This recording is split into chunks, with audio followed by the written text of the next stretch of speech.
ईश्वर धन्यवाद देते हैं आज के दिन के लिए और इस सुंदर समय के लिए। धन्यवाद होता है हम रियली आपके बारे में सुनना चाहते हैं, सीखना चाहते हैं, आपको जानना चाहते हैं।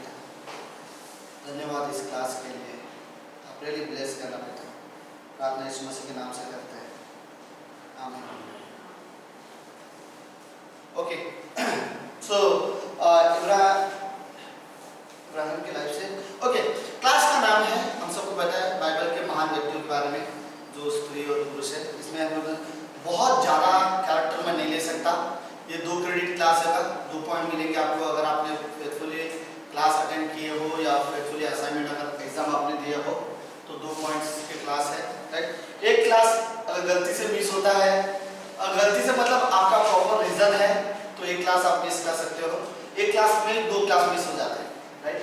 जैसे कि ये 12 हफ्तों का क्लास होगा, 12 हफ्ता हम लोग कंटिन्यू करेंगे और 12 हफ्तों में से 12 हफ्ता मतलब 24 क्लास, और एक हफ्ता मिस हो गया मतलब आपने 2 क्लास मिस किया तो आप जेन्युइन रीजन की वजह से आप मिस कर सकते हो। लेकिन 2 क्लास अगर आप मिस कर दिया तो आप ऑटोमेटिकली ऑडिट में गिनती हो जाएगी, राइट। ये तो बाइबल कॉलेज का रूल्स है, हम सबको पता है। सो नॉर्मली गए हफ्ता में हमारा फर्स्ट क्लास था, लेकिन कुछ इशू की वजह से मैं रिकॉर्ड नहीं हो पा रहा है हमारा क्लास, तो आज इसलिए मतलब यहाँ से कर रहा हूँ मैं क्लास, ताकि इसका रिकॉर्ड अच्छे से मतलब समझ रहे क्लास का रिकॉर्डिंग अच्छे से हो सके। ओके, सो पहला चलो तो बहुत सारे लोग ने ये फर्स्ट क्लास मिस किया होगा, इसलिए रिकॉर्डिंग ना होने की वजह से कुछ लोगों ने अटेंड किया। लेकिन तो मैं आपको रिव्यू देता हूँ पिछले हफ्ते हमने क्या पढ़ा था। 12 कैरेक्टर जिनके बारे में हम लोग ये पूरा सेमेस्टर सीखेंगे, 12 हफ्तों में 12 लोगों के बारे में हम लोग सीखेंगे। तो आप उन 12 लोगों के नाम लिख सकते हो। ओके, जैसे कि पहला अब्राहम के जीवन के बारे में, जो कि पिछले हफ्ते हम लोग ने किया, राइट। लेकिन रिकॉर्डिंग में यूट्यूब वालों के लिए रिकॉर्डिंग ना होने की वजह से मैं इस क्लास को मैं दोबारा रिवीजन करूंगा। ओके, दूसरा है हम लोग उसके बाद देखेंगे मूसा के जीवन के बारे में हम लोग देखेंगे। फिर तीसरा हम लोग यहोशू के जीवन को देखेंगे। फिर चौथा हम लोग दबोरा के जीवन के बारे में देखेंगे। दबोरा, आप में से कितने ऐसे लोग हैं जो दबोरा को जानते हैं? आप तो ऐसे जैसे कि दबोरा आपके क्लासमेट हो ऐसा आप तो हाँ मैं जानता हूँ। ओके ओके, तो लेट्स हेमराज बताएगा दबोरा कौन है। दबोरा न्याय की किताब में आती है, जो कानून का ध्यान करता है उसको लड़ने के लिए, जब पुरुष को नहीं रहता तभी वो आगे आते हैं। बाइबल में सिर्फ एक ही ऐसी लेडी है जो युद्ध की लड़ाई में गई है और वो दबोरा है। एक लीडर की तरह, प्रॉफिट की तरह, लीडर की तरह। न्यायों की किताब में ही हमको 12 लीडर्स मिलते हैं और उन 12 लीडर में जिसमें यहोशू का नाम आता है, जिसमें कैलेब का नाम आता है, जिसमें और भी इनके अलावा भी और अच्छे लोगों का नाम आता है। जैसे कि याद है बेहत्ता, एक पैरालाइज वाला, वो भी एक अच्छा लीडर है। उसमें सिमसोन उसमें लीडर आता है, गिदोन इसी में आता है। ये 300 साल के समय में 12 लोगों ने अलग अलग ने इजराइल देश को अगुवाई की थी। उसमें से एक लेडी थी जिसका नाम था दबोरा। तो बाइबल में एक ही लेडी है जो लीडर की तरह लड़ाई लड़ी है इजराइल की तरफ से, और उसके बारे में हम लोग देखेंगे। फिर उसके बाद हम लोग देखेंगे रूत के बारे में। अगर रूत के बारे में ना पढ़ाया जाए तो मतलब ही नहीं है, तो हम जरूर रूत के बारे में सीखेंगे। फिर उसके बाद हम लोग देखेंगे दाऊद के बारे में, दाऊद के जीवन के बारे में। फिर हम लोग देखेंगे एलिया के बारे में। फिर हम लोग देखेंगे एलिशा के बारे में। मैं थोड़ा सा फास्ट जा रहा हूँ क्योंकि रिवीजन कंप्लीट होना चाहिए। ओके, और फिर उसके बाद हम लोग देखेंगे एस्तर रानी के जीवन के बारे में। फिर हम लोग देखेंगे यिर्मयाह के जीवन के बारे में। 10वां नाम हो गया, 10 नाम हो गए सबके कि मैं फास्ट बोल रहा हूँ? बराबर 10 लग गए। ओके, फिर अय्यूब के जीवन के बारे में देखेंगे और फिर लास्ट में हम लोग देखेंगे नया नियम में एक व्यक्ति। मैं एक्चुअली प्लान था मेरा खाली पुराने नियम से लेने का, लेकिन एक व्यक्ति नया नियम में जिसका हम मिस नहीं कर सकते, वो पौलुस। तो 12वां हम लोग देखेंगे पौलुस के जीवन के बारे में। ओके, पिछले हफ्ते जो हम लोगों ने ऑलरेडी कवर कर दिया, लेकिन अगले 15-20 मिनट हम इसके बारे में हम जानते हैं, अब्राहम के जीवन के बारे में। यदि अब्राहम के जीवन के बारे में मैं बाइबल में पुराने नियम में परमेश्वर ने किसी को भी अपना दोस्त नहीं कहा सिवाय अब्राहम। जब परमेश्वर अब्राहम से बात करना चाहता है तो अब्राहम परमेश्वर ये सोचता है, क्या मैं अपने दोस्त अब्राहम को नहीं बताऊं कि मैं सदोम और गमोरा को नष्ट करना चाहता हूँ। बाइबल में एक कैरेक्टर, एक ऐसा व्यक्ति है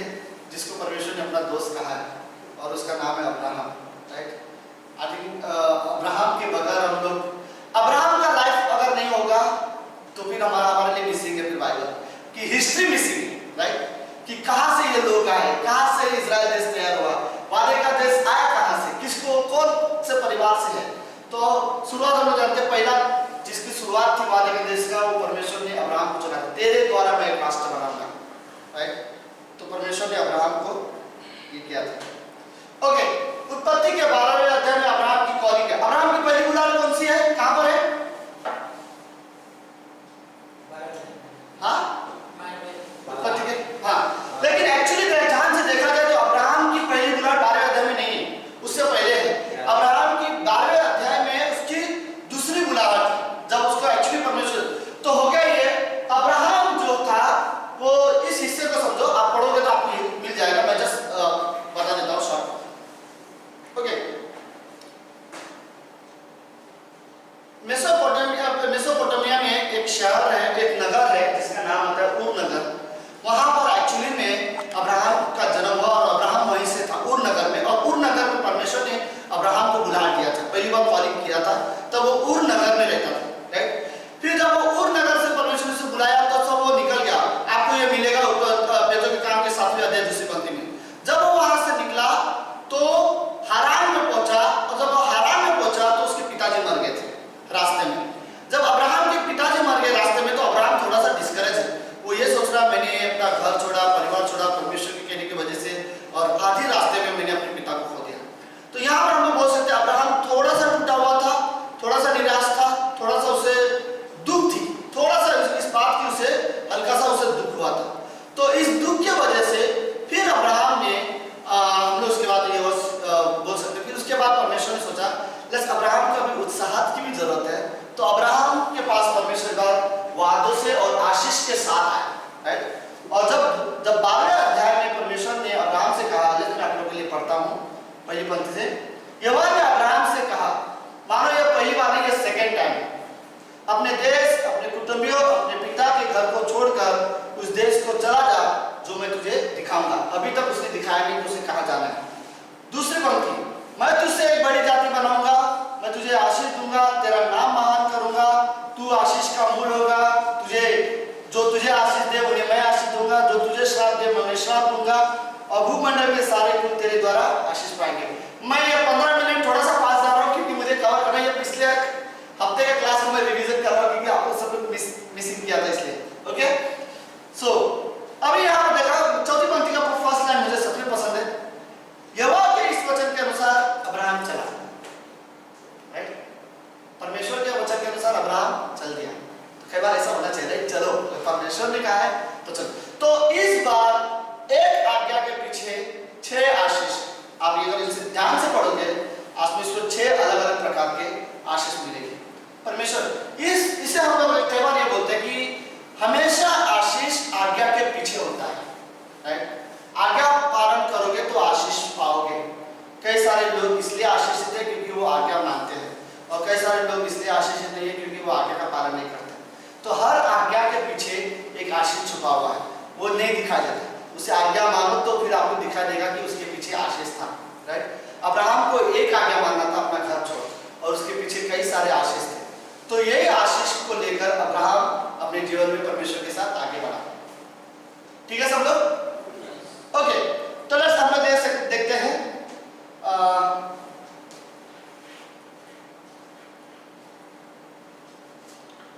जरा सा देखने दो कौन सा है। ओके, अगले और 5-6 मिनट, ओके, इस क्लास के लिए मुझे मूसा के जीवन में भी लेना है।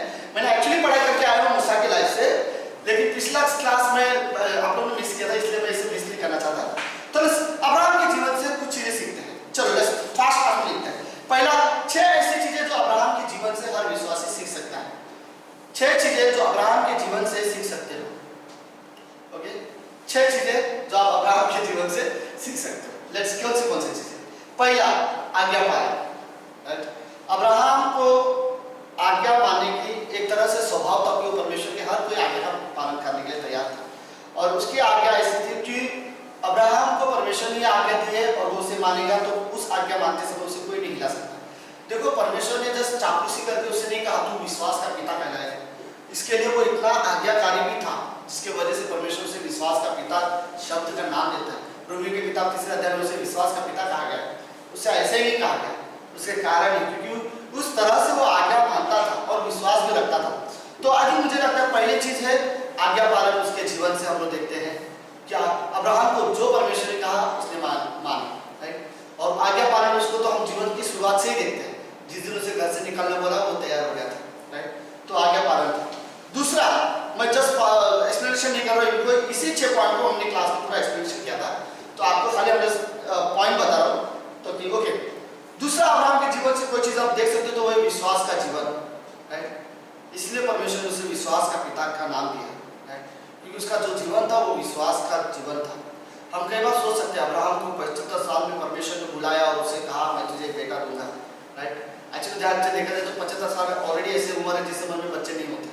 अब्राहम ने ऑलरेडी ये हो गया बच्चे बता ना, ये उम्र उसने ऑलरेडी खो चुका था, लेकिन उसके बावजूद परमेश्वर उसे एक वादा दे रहा है। उस वादे की वजह से वो परमेश्वर में विश्वास कर रहा है, और 25 साल हो गए फिर भी वो विश्वास करता रहा, राइट। 25 साल तक वो विश्वास हो गया। हम लोग कई बार ये सोचते हैं अब्राहम 25 साल तक विश्वास हो गया, सिर्फ 25 साल तक नहीं विश्वास हो गया, वो 99 वर्ष तक विश्वास हो गया, राइट। वो तो बात थी कि 75 एज में उसे परमेश्वर ने पुकारा, राइट, और फिर भी उसने विश्वास किया। लेकिन उसने तब विश्वास किया जब शारीरिक रूप से दरवाजा बंद हो गया था, तब उसने परमेश्वर पर विश्वास किया, राइट। तीसरी चीज अब्राहम के जीवन से जो आप अच्छी देखते हो वो आराधना करने वाला व्यक्ति था, राइट। अब्राहम के जीवन से एक बहुत अच्छी चीज थी, वो आराधना करने वाला व्यक्ति था। अगर अब्राहम को परमेश्वर ने ऊर नगर से, यहाँ पर अगर ये ऊर नगर है, यहाँ से उसने निकाला, ओके, मेरा ये ऊर आपको दिखाई दे रहा है कि पता नहीं, ओके, ठीक है, ऊर नगर से अगर उसे निकाला और ये सब उसकी रास्ता थी, और यहाँ पर उसको कनान देश था, ओके, यहाँ पर उसको रुकना था, ओके।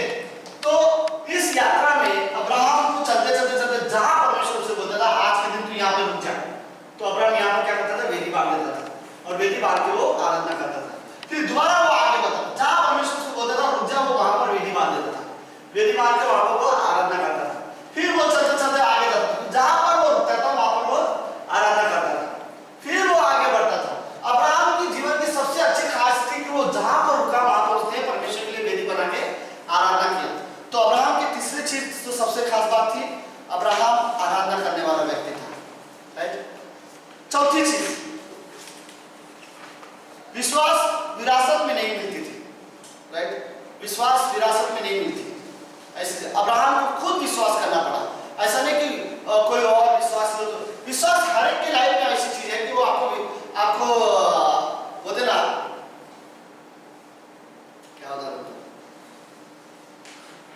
हम लोग थोड़ा सा फनी तरह से उदाहरण देते हैं, एग्जाम्पल देते हैं, हाँ, ओके।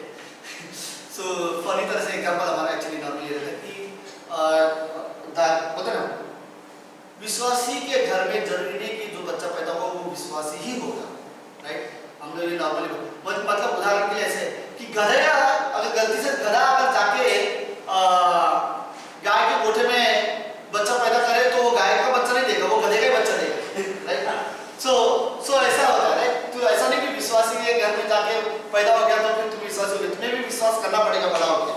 तो हर एक को अपना अंगीकार, तो जायदाद की तरह नहीं मिलता ये विश्वास, हर एक इंसान को अंगीकार करने की जरूरत है।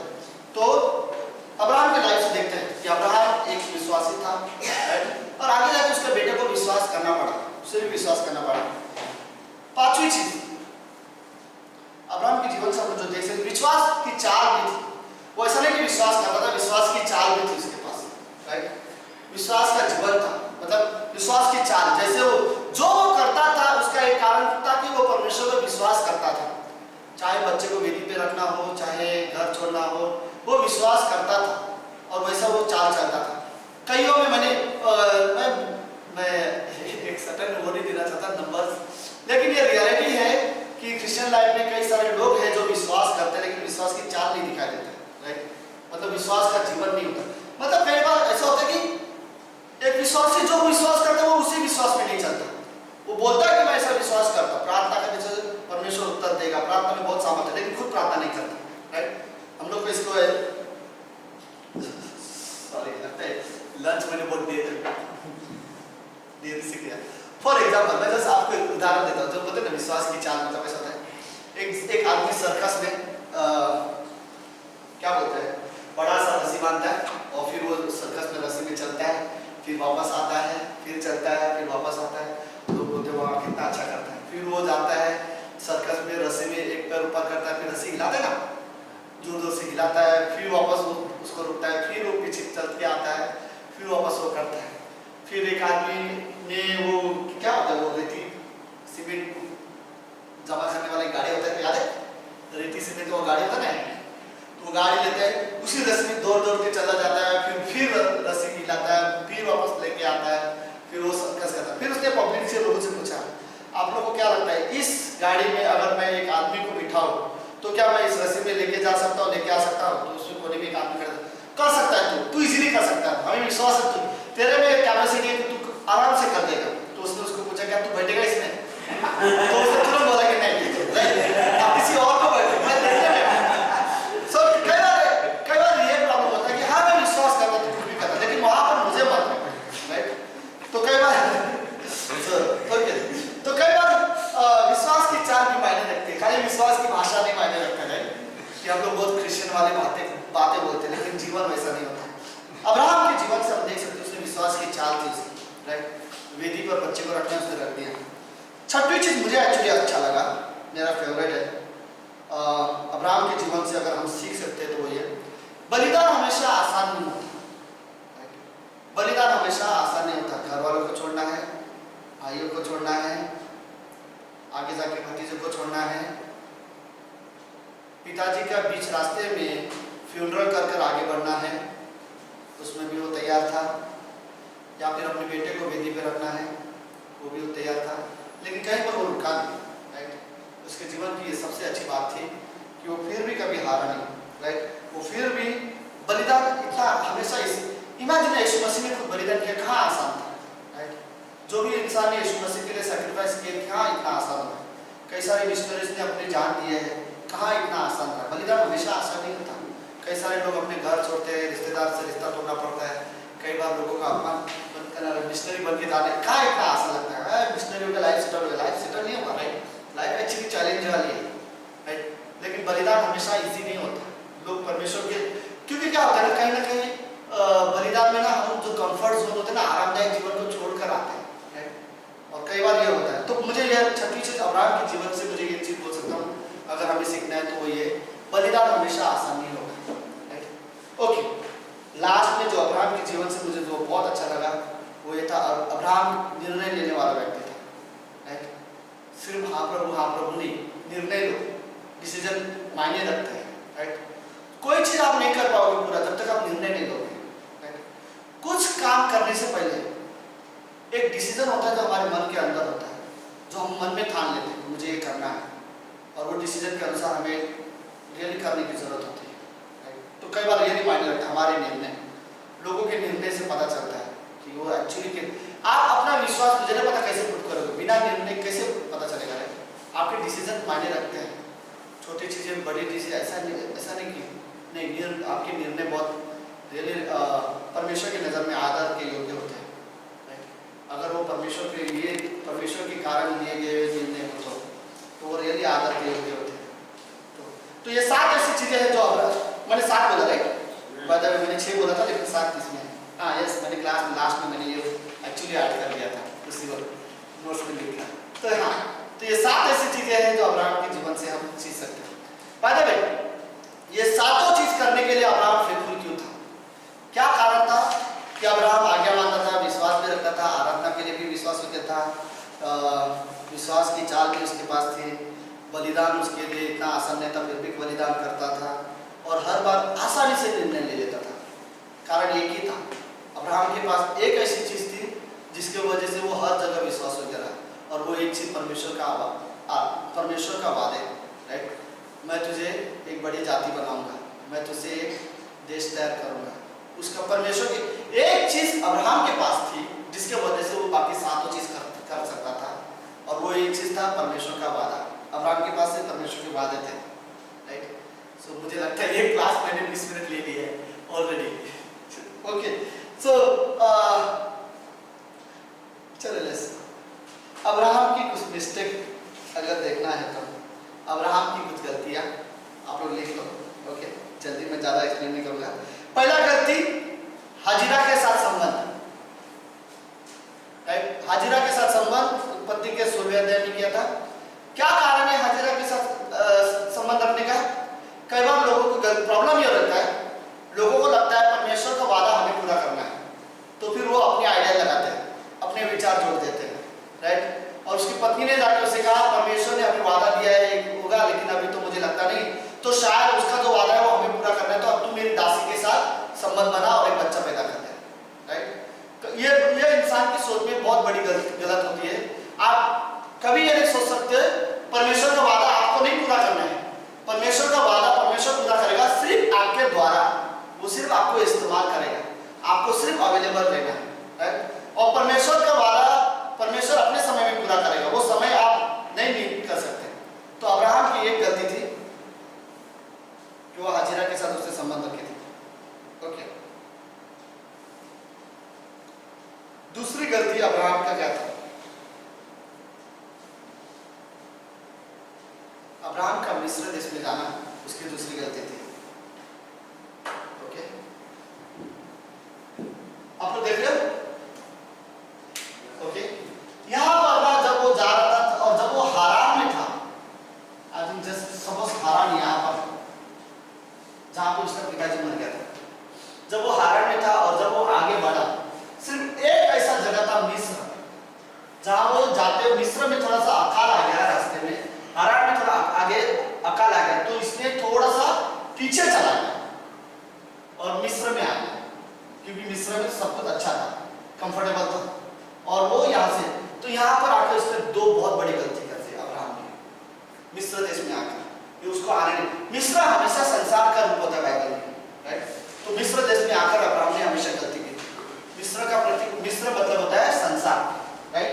तो मिस्र में आकर उसने दो गलती क्या की थी? पहली गलती, उसने अपनी पत्नी को क्या कहा? हाँ, मैं उनको बोलेंगे, हम बोलेंगे कि तू मेरी पत्नी है, राइट। और दूसरी गलती अब्राहम ने वहां पर क्या किया था? उसने यहाँ पर वेदी नहीं बनाई। एक जगह जहां पर अब्राहम ने वेदी नहीं बनाई वो मिस्र शहर थी। सुनो, जहां पर वो रात को रुकता था वहां पर वो आराधना करता था, लेकिन ये एक जगह ऐसा था जहां पर उसने वेदी की थी। ओके,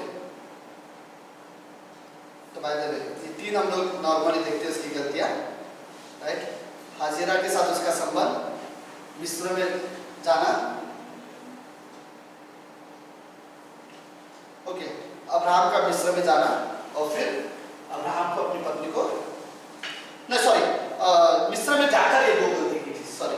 ओके, तीसरी गलती थी अब्राहम और सारा का हंसना। ओके, अब्राहम और सारा का हंसना उत्पत्ति के 17 में है और उत्पत्ति के 18वां अध्याय 11 से लेकर 13 तक। तो लेट्स, ये थी ओवरऑल हमारा। मुझे कैमरा वाला भाई साहब बता सकते हैं हमारा टाइम कितना हुआ? थोड़ा हेल्प हो जाएगा। 23 मिनट 30 मिनट कंप्लीट हो गया? 23 minute, very nice, no problem, good. मुझे समझना पड़ेगा। ओके, 23 मिनट होता है। आप सब लोगों को पता है ना क्लास का टाइमिंग 40 मिनट्स का क्लास रहता है। हाँ 45 मिनट रहता है, मैं हमेशा 40 लेता हूँ।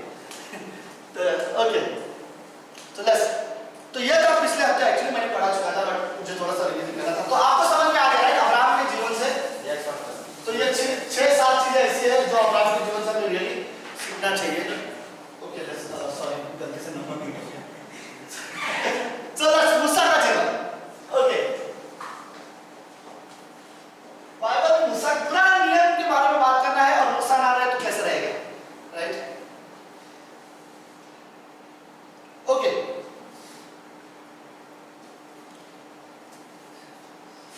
इस कहानी में मिस्र देश हमेशा बना रहता है, राइट। मिस्र तो मिस्र है। ओके, तो हम ये देखते हैं कि ये मिस्र शहर ने, एक्चुअली हम लोग बोलते हैं मूसा आएगा, मूसा ने आया 400 साल से इजराइल को मिस्र देश से छुड़ाया, लेकिन 400 साल तक इजराइल मिस्र में कर क्या रहे थे, और कैसे इजराइल देश मिस्र में जाके फंसे 400 साल में, और 400 साल से बंधुआई में थे वहां पर। तो ये लोग बंधुआई कब हुआ, कब इनकी बंधुआई हुई, और फिर जाके मूसा आया, और मूसा को 400 साल के बाद इजराइलियों को जो 20 लाख लोग हो गए उनको लेके जाके छुड़ाया। तो कहानी ये है कि ये 400 साल तक इजराइल मिस्र में बंधुआई में गए कैसे थे, कैसे ये लोग बंदी बने थे, क्या कारण था? चलो हम लोग पहले सोच के बारे में जानते हैं, फिर उसके बाद हम लोग मूसा के बारे में जानते हैं, देखते हैं। ओके, चलो इस कहानी में थोड़ा सा दोबारा हम लोग अब्राहम को लेते हैं। याद है अब्राहम ने एक जगह शहर में खड़ा होकर परमेश्वर ने अब्राहम से कहा तुझे तेरे भतीजे के साथ अलग होने की जरूरत है। तो उसने अपने भतीजे को क्या कहा था? लूत को, तू दाईं हो जाएगा तो मैं बाईं हो जाएगा, तू तू दूसरा क्या डायरेक्शन होता है, मुझे खाली एक ही दाया बाएं पता है, दूसरा क्या होता है? तू उत्तर की ओर जाएगा तो मैं दक्षिण की ओर जाएगा, तू पूर्व की ओर जाएगा तो मैं पश्चिम की ओर जाएगा, राइट? तो उसने पहला अधिकार लूत को दिया कि तू चुन तुझे कहाँ जाना है। तो लूत ने उस एक जगह में ये लोग पहुंचे थे, ओके। फिर लूत ने यहाँ से देखा कि एक शहर है जो बहुत अच्छा सुंदर जगह दिखने में। कौन सा शहर था? हाँ, सौदोम और हाँ सदोम गमोरा का, सदोम और गमोरा दोनों अलग अलग है, ओके। जैसे कि वसई और मीरा, ओके, तो ये दोनों अलग शहर। तो दिखने में ये शहर अच्छा था, तो लूत ने अपने फैमिली को लेकर यहाँ पर शिफ्ट हो गया, राइट? और अब्राहम अभी भी इसी शहर में है। अब्राहम को परमेश्वर ने, फिर अब्राहम ने क्या किया? परमेश्वर से पूछा कि लूत ने अपना जगह चुन लिया और लूत चला गया, अब आप बताओ मुझे कहाँ जाना है? क्योंकि आपने बोला था कि इसके आगे हमें जो यात्रा जानी है वहां से मुझे अपने भतीजे से अलग होना पड़ेगा। तो अब्राहम, लूत अलग हो गया, लूत अब्राहम से अलग हो गया। तो अभी अब्राहम ने परमेश्वर को पूछा कि मुझे कहाँ जाना है? फिर परमेश्वर ने उससे कहाँ भेजा? कहाँ भेजा? हाँ, लूत के पास नहीं, गुजरात। तो ऐसा बोल रहे अपनी और, ओके, लेट्स सुनो कहानी में, ओके। कहीं नहीं भेजा, राइट? उसे कहा तू जिस स्थान पर खड़ा है वहीं पर तू चलेगा। और उस शहर का नाम क्या था? कनान। परमेश्वर ने उसे क्या कहा था? मैं तुझे देश दूंगा। वो जगह कौन सा था? कनान। इजराइल देश कनान में बसा था। यही जगह जहां वो ऑलरेडी पहुंच चुका था। अब्राहम को परमेश्वर ने लूत से अलग क्यों किया? ये वादे का देश है, मुझे यहाँ पर तू चाहिए, कोई और नहीं, राइट? वादा मेरा तेरे साथ है, तो तू अपने भतीजे को थोड़ा सा अलग कर, नहीं तो वादे के देश में तेरे भतीजे के परिवार होंगे तो थोड़ा आगे जाके प्रॉब्लम होगा, राइट? अभी से अलग हो जाए। तो लूत को परमेश्वर ने अलग भेजा और उससे कहा कि तू जिस स्थान पर खड़ा है वो कनान शहर है, वो एक्चुअली में वादे का देश है। लेकिन उसे हम सब जानते हैं अब्राहम मरा था, उसके बाद उसकी जितने जमीन में गाड़ा होता है, लेकिन ऑफिशियली उसने यहाँ पर रुकना था। सब लोग है? चलो इसके बाद हम लोग देखते हैं अब्राहम की मृत्यु के बाद हम लोग देखते हैं इसहाक आया। इसहाक के फिर कौन आए? दो बेटे, राइट? क्या नाम है? किसी को याद है? एसाव और जागरूक रहो, पैसे कम लगता है और एक चाय लगेगा सब। हाँ, सर कहानी में मैं और टेस्टमेंट में आपको लेके जा रहा हूँ, ओके। मूसा के जीवन में जाने से पहले हमें यह समझना पड़ेगा कि 400 साल के लिए बंधुए में गए कैसे, कि बाद में मूसा आके डायरेक्ट इनको निकाल रहा है, ओके। तो परमेश्वर ने फिर इसहाक आया। इसहाक के बाद इसहाक के दो बेटे आए, दो बेटे के दो राज्य की तरह आए, एसाव और याकूब, राइट? ओके, एसाव, चलो सबके मैं नाम लिख देता हूं ताकि आपको थोड़ा ये हो जाए। एसाव बड़ा बेटा है और याकूब छोटा, ओके। एसाव के जो जनरेशन आया उसको क्या लोग क्या कहा जाता है? हाँ, एदोमी लोग, राइट? और याकूब के जो आए उनको क्या बोला जाता है? राइट? प्रॉब्लम यह था कि ये दोनों कभी मिलके नहीं रहे। हिस्ट्री में इजराइल और ये दोनों के बीच में जो शुरुआत में जो झगड़े थे वो दिमाग कर रहा, कभी ये लोग मिलके नहीं रहे। इनके भाई परिवार में चल, हाँ, एक टाइम पे इन दोनों की बहुत अच्छी दोस्ती हुई थी एंडिंग में। वो मुझे कहानी बहुत पसंद है, अगर फॉरगिवनेस देखना है तो ये कहानी बहुत अच्छी है, एंडिंग इन दोनों की, जब याकूब उससे दोबारा, okay. Let's on time. Yakub के कितने बच्चे थे? हाँ, 12। कहानी को थोड़ा सा याद करोगे, याकूब के 12 बच्चे में से 12 बच्चों ने किसी एक बेटे को मार दिया था। उसका नाम क्या था?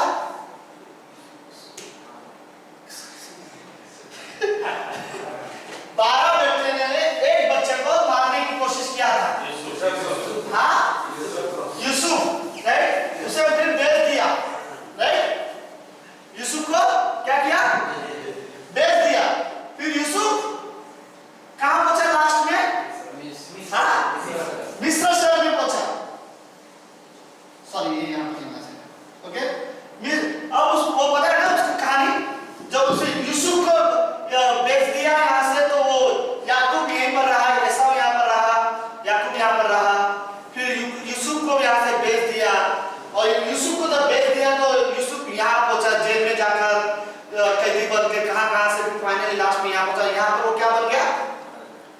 मंदिर बना, राइट।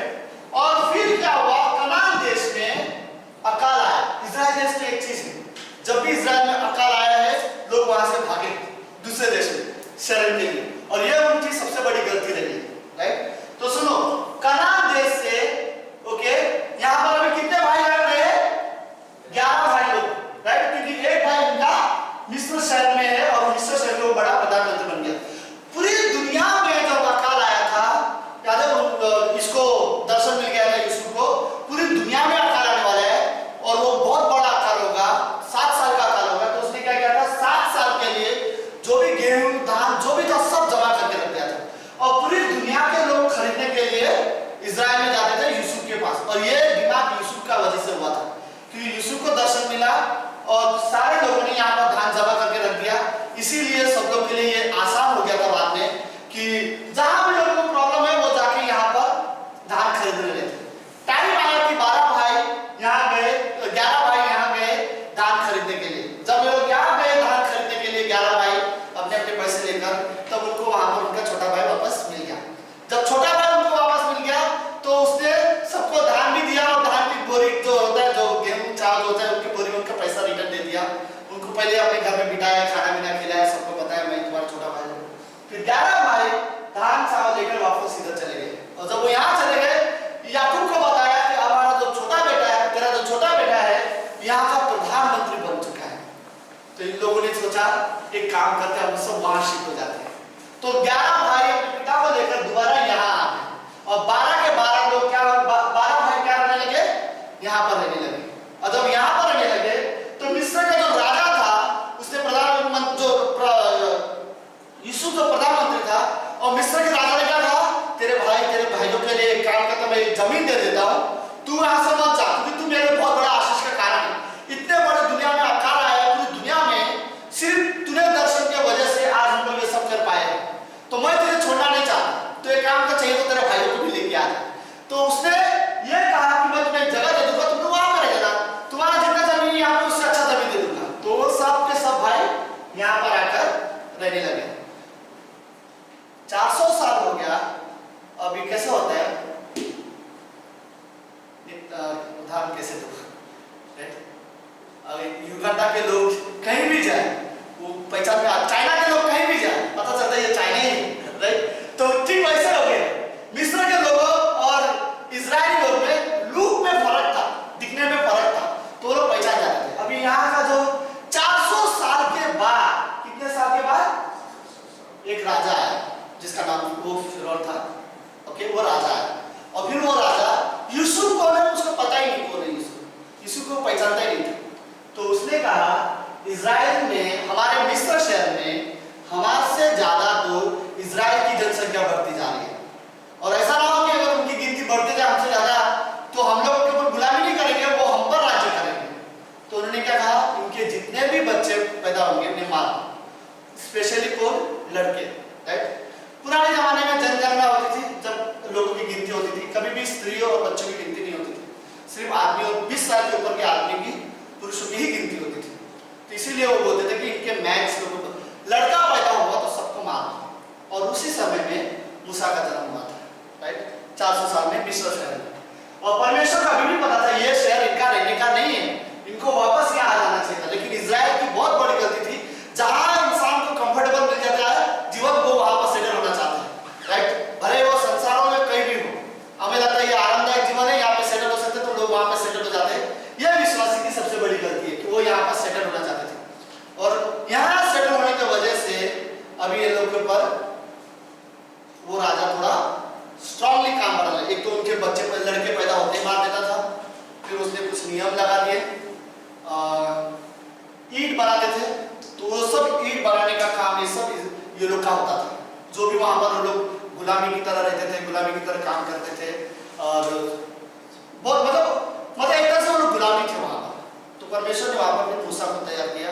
फिर हम सबको मूसा की कहानी पता है, फिर परमेश्वर ने कैसे मूसा को 3 महीने तक उसकी माँ ने उसे छुपाने की कोशिश की थी, वो हिब्रू था। फिर 3 महीने के बाद उसे छुपा नहीं पाई थी, 3 महीने के बच्चे को उसने क्या किया, नदी में टुकड़ी में रखकर उसे चले गई। और उसकी बहन जो मरियम है वो दौड़ते दौड़ते जंगल के बीच में देखती है टोकरी जा किधर है, और फिर फाइनली देखा तो फिरौन की बेटी ही उस टोकरी फिरौन की बेटी ने मूसा का नाम क्या रखा? मूसा। क्यों? क्योंकि मूसा का शब्द का मतलब होता है ब्रॉट आउट। ब्रॉट आउट की क्या बोलेंगे हम लोग? निकाला जाना, राइट।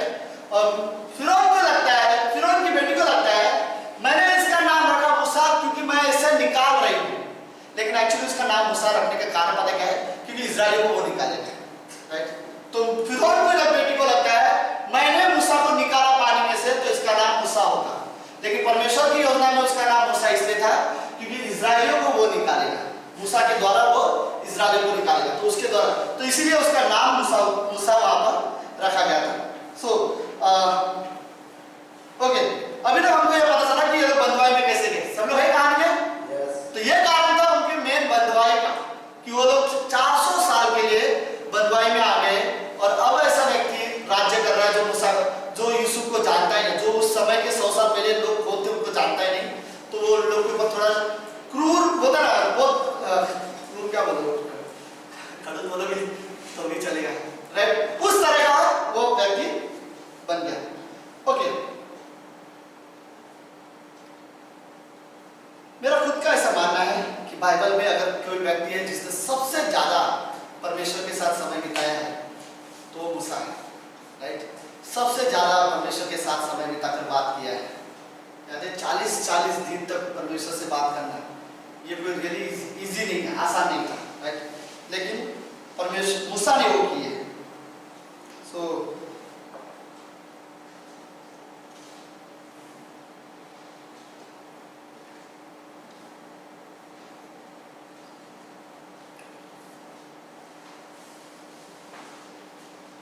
मैं ये सोच रहा हूँ